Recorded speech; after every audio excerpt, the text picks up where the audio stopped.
Philosophy Car, Episode 1. Being with a Woman, the Philosophy Car, and Solitude. Where to start? Who knows? I guess I start with where I am right now. I am in a chair in a friend's storage unit in Berkeley, California. 50 years old, no money, sleeping in my car for a while until my friend decided he didn't like the fact that I was sleeping in my car, so he let me stay in his storage unit in Berkeley.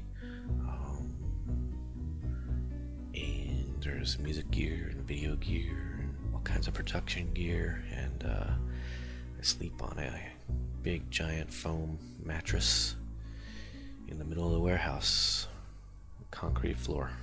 It's not very comfortable. Nope, it's not very comfortable, but it is it's a lot more comfortable than the back seat of my tiny little car. My car I call Walter. The car is white, so I call my car Walter. Walter, my car, is kind of a composite of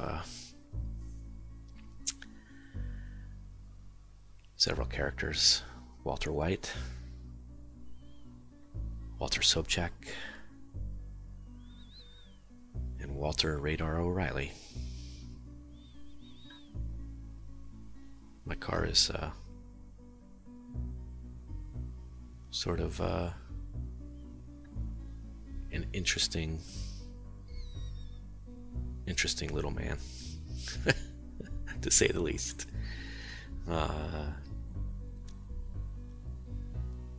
Didn't used to have a car. I bought the car after my girlfriend and I broke up, and one of the reasons was because I needed a place to sleep, and didn't want to get an apartment at this point. Didn't have the money. So my car became my home, my refuge. So there's where I am now, and I literally woke up this morning thinking about my life, thinking about oh God, how did I get here? It sounds like a Talking Heads song. It is not. It's actually my life, and this podcast will be mostly autobiographical. Some of it will be lies. Some of it will be truth.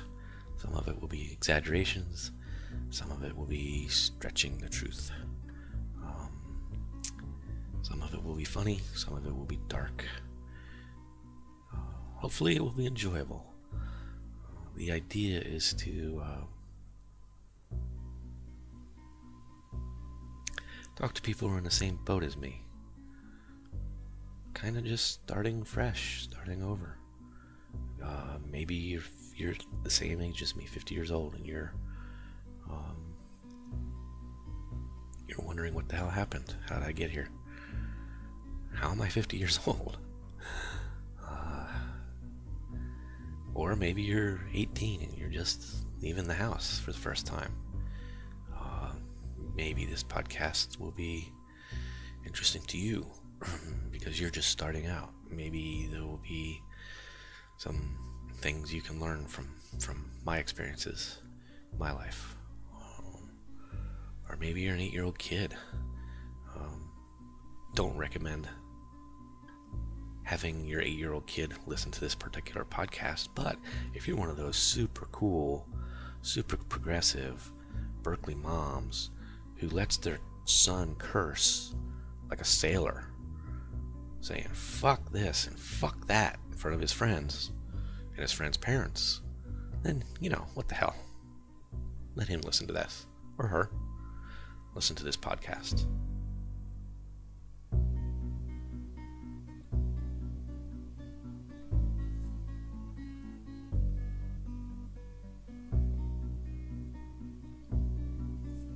So this is not about a midlife crisis.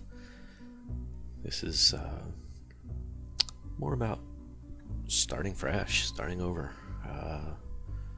being born again. Not in that Christian way of being born again. More of being reincarnated, set on fire. Sort of in the Eastern philosophies, put on a pyre and burning everything to the ground, which I have done several times in my life. Not sure, if one can be proud of burning everything to the ground several times in their life, or if one can be proud of that. It's an interesting place to be, and it's an interesting thing to think about. But it is where I am, and every time you get into this place, you wonder, why you're here again. Not to get too philosophical on you, although I will during this podcast. I will get deeply philosophical at times. As my friends know, those that know me very well know that I love a good, deep philosophical conversation. It's a driving thing. It's something that I get into, I start up, and I take a long drive down the highway at night, listening to drive-in tunes, talking with my friends philosophically about life, music, art, films, books, poetry, women. That's an art form in itself. Being with a woman being with a man, how do they deal with us?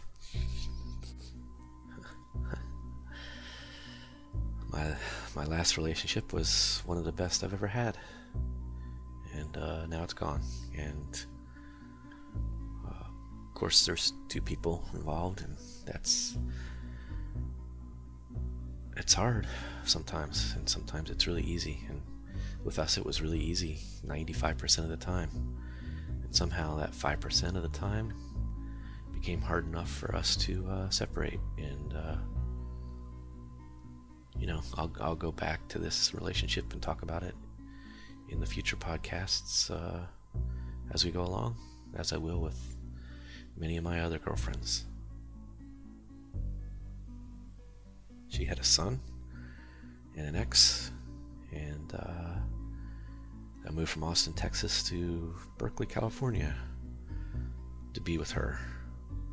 And she moved from Flagstaff, Arizona to Berkeley because of her ex-husband, and because she wanted change for a long time. And I was also ready for change and ready for a long-term committed relationship. And she let me in. She let me be with her son. She let me be part of her life, and it was wonderful. It was fantastic. It was, like I said, the best relationship I've ever had. I don't think I said that earlier, but it was. Every relationship I have gets better and better and better, and every woman that I meet makes me a better man.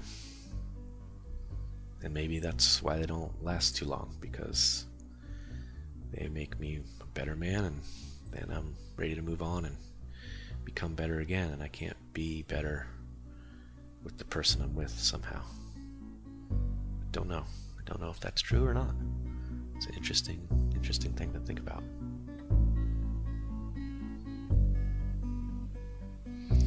So during this podcast, this first episode is going to be a bit of setting up and a bit of hopefully some interest. But I will go on tangents. I'm known to go on tangents. That's how my friends know me. Like I said, I like the philosophy car. I like to jump in it, start it up, and take it for a long ass drive in the fog or the rain. Those are the best philosophical driving moments. The car is a metaphor. The rain is a metaphor. The fog is a metaphor. And here in California, here in San Francisco, there literally is lots of rain and fog, but there are many, many beautiful days where you jump in the real car, not the philosophy car, and drive to the coast, drive up one of the most beautiful highways, drive down one of the most beautiful highways in the world. Coastal highway here is amazing, and if you've never done it, I highly recommend it. If you're an 18-year-old kid just leaving the house, no matter where you're at, drive across the country or drive to your backyard and drive down that coast, drive up that coast from Santa Barbara all the way up to Oregon. It's amazing. It's beautiful. All the way up to Washington. I've done it several times, and it really is amazing. It's one of the most beautiful spots I've ever been to. I've been to a lot of beautiful spots. Been to a place in Utah where I had a backpack on with one of my girlfriends, and we decided one summer to walk from Flagstaff, Arizona to Jackson Hole, Wyoming. And some of these stories I'm telling you are true, some of them are lies, some of them are fabrications, stretching the truth. It's for you to decide. It doesn't really matter. They're all good stories. This place, Ashdown Gorge Wilderness area in Utah, we were there for 9 straight days and didn't see a single soul. Hiking all around that beautiful place.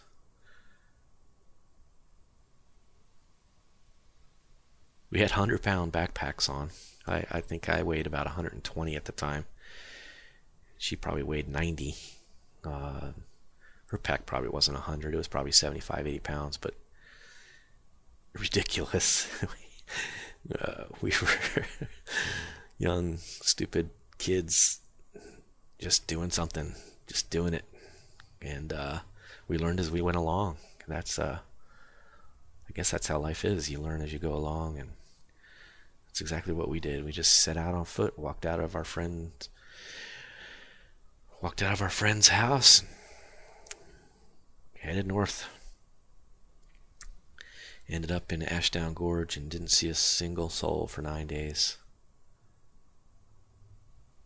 It's interesting what happens to you when you have a backpack on and your life is on your back and you don't see people for 9 days. You become pretty aware of your surroundings, the planet, the ebb and flow of life. It's all around you in so many different ways. Sunsets, moonrise, leaves blowing in the wind, animals scurrying about while you're walking, doing something stupid, climbing to the top of a spire on the edge of Cedar Breaks National Monument with a 100-pound pack and you weigh 120, climbing straight up, possibly into a bear's den,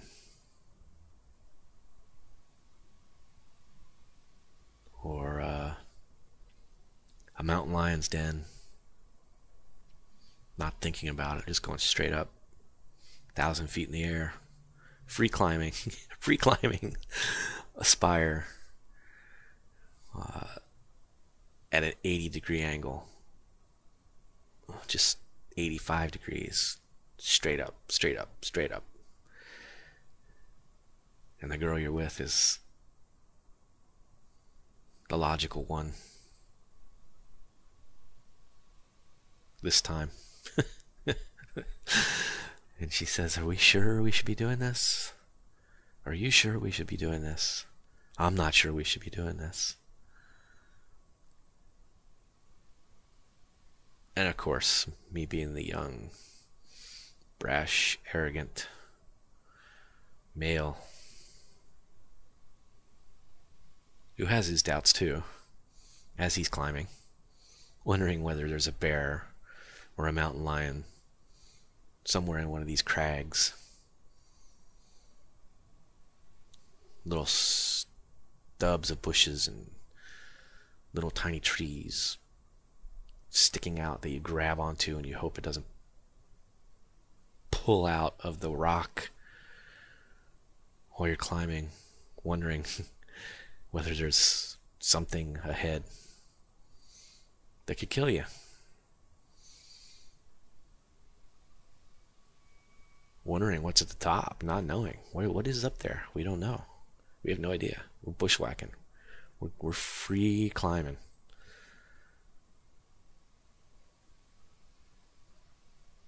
And we get to the top, and we're at the top of a flat top mesa. It's maybe 50 by 50, circular spire, rising above Ashdown Gorge wilderness area. And it's beautiful. It's amazing.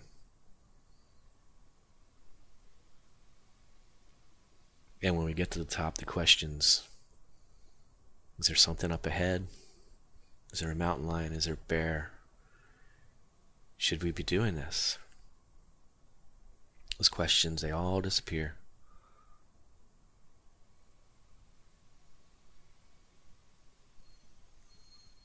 Pitching a tent up there was fun. There's nothing to stake your tent into. It's all hard rock. But we have, almost 200 pounds of stuff in our backpacks. So we can just lay the backpacks in along with us, and hopefully the wind doesn't pick up and our tent doesn't turn into a sail and carry us 1,000 feet down, straight down to the bottom of the Ashdown Gorge.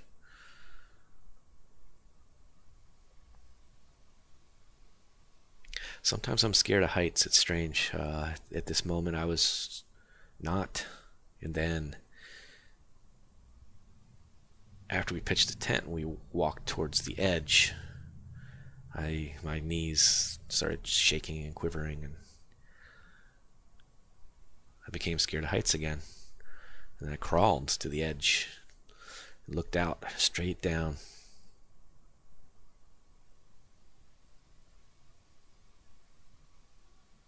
And it was amazing. It was amazing what we accomplished. Two stupid kids doing something very stupid, that if something happened, the news media would have said, two stupid kids climbing with no ropes, with backpacks that are too heavy, in a wilderness area that they should not have been, died by falling, died by running into a mountain lion, mauled by a bear.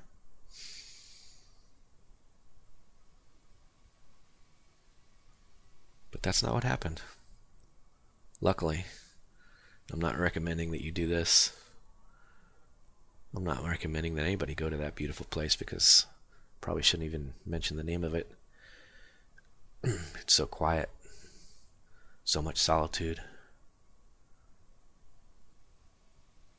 One of those moments where you wish you were alone.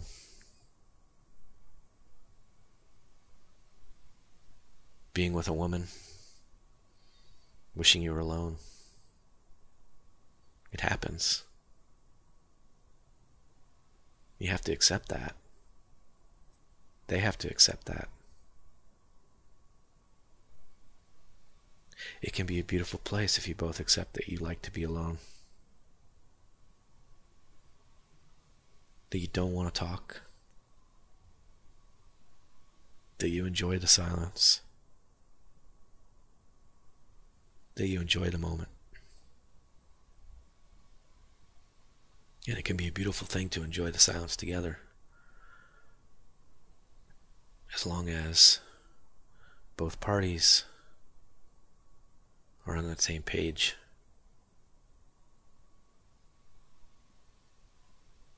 And that same page is not easy to find, my friends.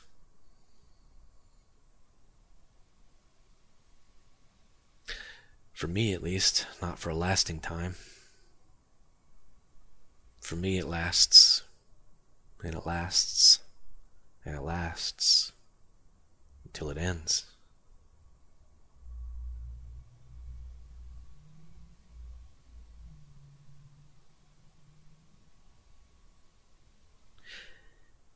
And the philosopher in me wishes, hopes, dreams to find that moment with that person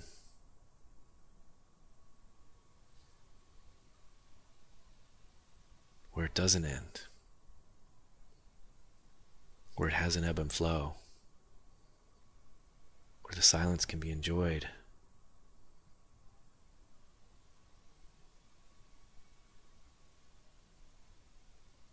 where the talk becomes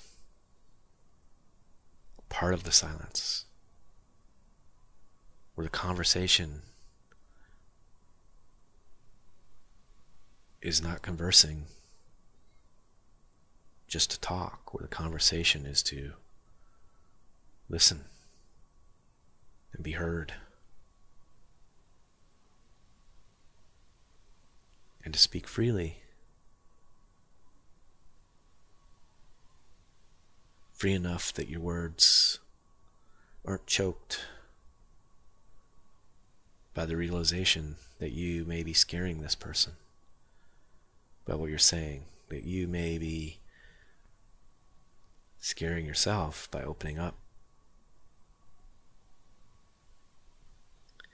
I've had these conversations with many, many beautiful women, and I'm grateful for those times, but I'm not with any of them anymore.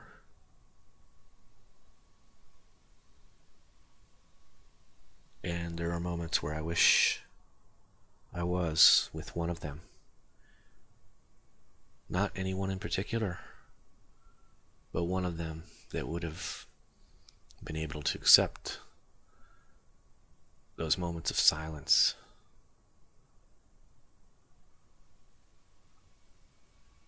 For the next 30 years, 40 years, 50 years. That whole 30 years, 40 years, 50 years would not have been filled completely with silence. But that there would be moments of silence, and those moments of silence would be beautiful.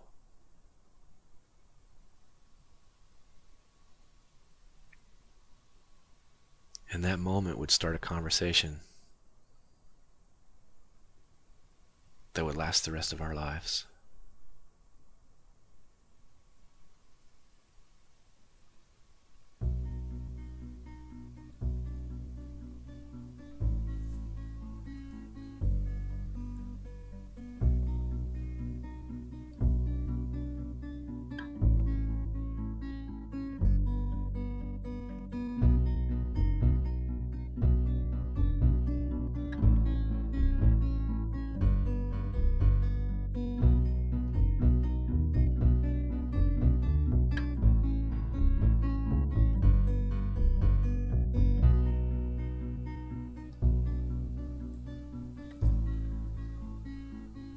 Philosophy Car, Episode 1, Being with a Woman.